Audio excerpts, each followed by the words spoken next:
À Soul, à 30 km de Rabat, la ferme biologique de Tami et sa famille est un magnifique exemple du boom de la permaculture au Maroc.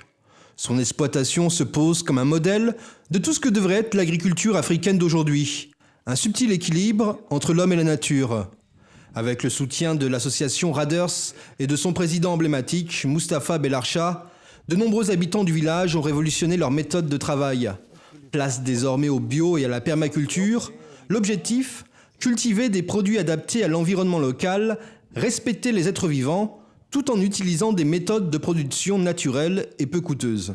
Alors tant que Abdelrahim il est encore nouveau dans notre projet et dans le groupe de Raders, à chaque fois on doit normalement lui donner il doit apprendre normalement des techniques et beaucoup de choses normalement dans le maraîchage.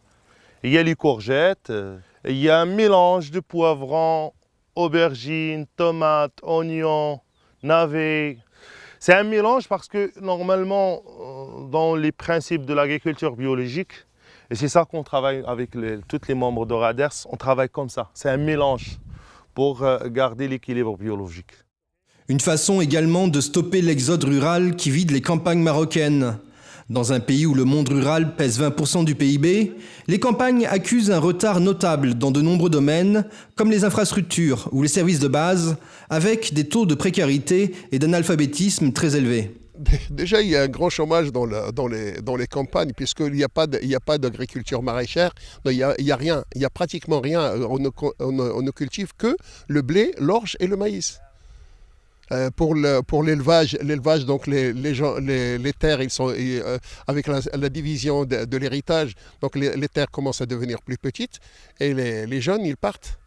Même en sachant qu'il y a beaucoup de chômage en ville, ils partent quand même parce que c'est encore mieux de vivre là-bas. Pour eux, c'est encore mieux de vivre là-bas. Et les consommateurs marocains en redemandent. Le bio a le vent en poupe dans les grandes villes marocaines. Les agriculteurs de Soul rencontrent un franc succès lors de leur marché bio hebdomadaire, avec une clientèle de plus en plus exigeante et consciente des enjeux d'une alimentation saine. Ils viennent pour vendre leurs produits et nous, le dimanche, on a du temps et on vient. Et on connaît les personnes qui vendent, on vient en famille, on passe un bon moment et en même temps on achète. Je viens ici parce qu'ils n'utilisent aucun produit chimique ou pesticide et leurs légumes sont 100% naturels. Ils sont également de saison. En plus, le prix me convient. Les gens qui vendent et achètent ici sont super sympas. Ce n'est pas comme un supermarché où on va et où on ne connaît personne. Ici, c'est ouvert. Et nous, on vient toujours. Je viens souvent car je trouve les légumes frais et bons pour la santé.